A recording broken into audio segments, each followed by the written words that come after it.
Speaker Kennedy. Thank you. Director,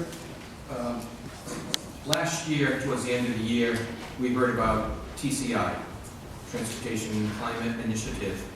And at that time, the governor seemed to be very much on board with signing on to this initiative, and then she wasn't. And the 6 other New England governors all seemed to have an interest in it, and then they didn't.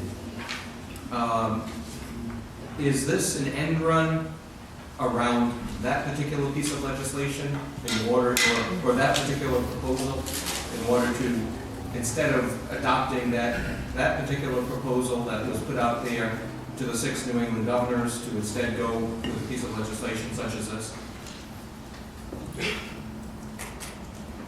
Is this on? Yes. Thank you for your question. No, it's not an end run, but I'd like to address 2 aspects of your question.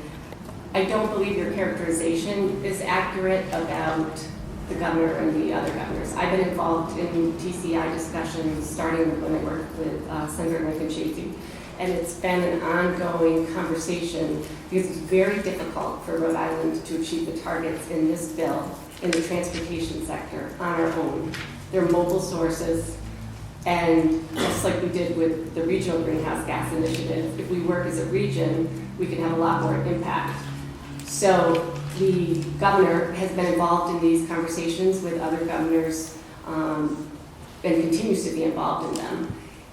There was no, her support hasn't wavered, but the conversations and the design of the system is something that we're continuing to work on. We just closed a comment period where we had over 10,000 comments come in, and I was actually on a call today with all the other states, Maryland, North Carolina, Virginia, Pennsylvania, my counterparts talking about this. We haven't put it forward as a done proposal yet because we're still working on it. But Governor Raimondo continues to think that a regional effort, given the complete lack of leadership at the national level, is necessary to reduce transportation. I specifically I have an article here from ecoRI, Rhode Island, that was entitled back on December the 25th, 2019, New England states mostly quiet on the Transportation Climate Initiative. So, and then it does speak specifically to each of the governors and the lack of action that was taken on that. It's not just, there was no specific action required. And so with all due respect to Eco Rhode Island, I'm involved in these conversations with my counterparts in all the different states, and we are taking action just as you do when you're building something important, and it sometimes takes years to design it and to roll it out. So we're still working with those other governors, with the exception of Governor Sununu in New Hampshire, who dropped out of it. Also, you mentioned in your testimony, state agencies need to have the authority to take action, and specifically, you need them to be able to invest in coming up with the solution.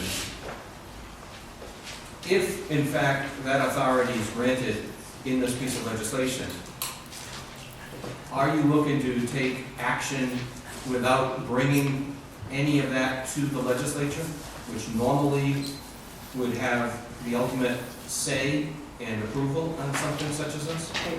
So I think just as with the regional greenhouse gas initiative, which was done as a regional initiative, but each state enacted it at their state level. Something as big and important as the Transportation Climate Initiative would need to come to the General Assembly.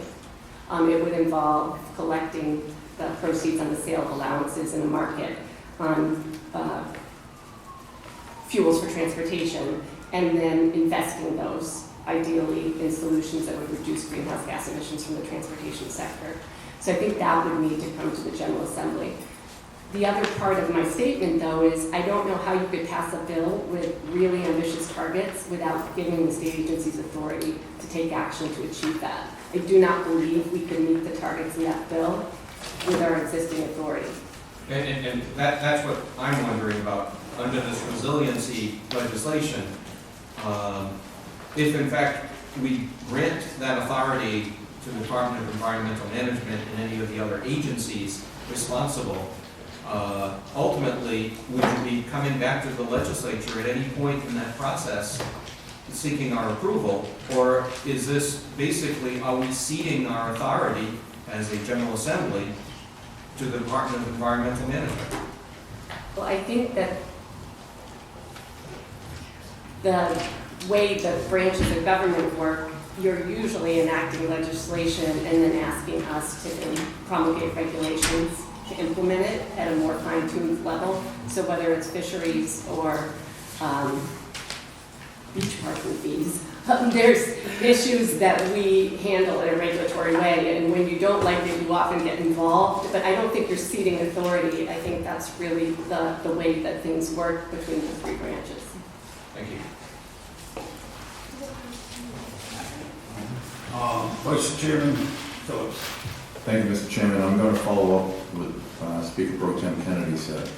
Yes, I understand you need the authority to promulgate regulations, but one of the things that we passed years ago was to have each department, when they're coming up with regulations, to have a cost-benefit analysis. And that needs to come back to the State House, both the Senate and the House, to know what the cost-benefit analysis is, so we can make an intelligent decision ourselves to say, is it worth these regulations for what maybe we need to amend the laws that we are passing because the cost-benefit analysis just doesn't work.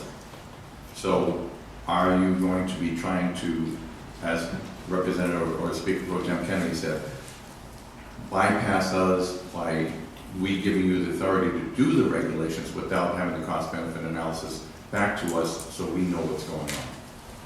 We now have to do a cost-benefit analysis when we promulgate regulations, so we're nothing about the wanting authority to promulgate regulations would circumvent that.